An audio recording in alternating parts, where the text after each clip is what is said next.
Hello everybody, my name is LordBreadington and welcome to a video on, welcome to my tutorial on how to draw the cool S.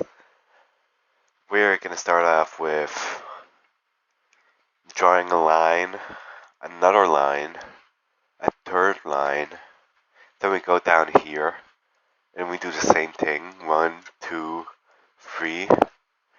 Now we go up here, we connect these two lines.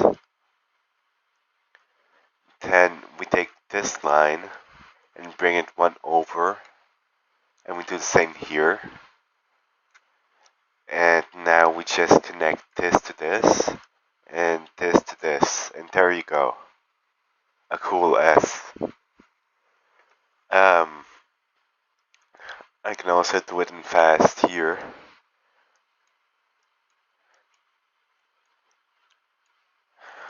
This one is a bit uglier, admittedly,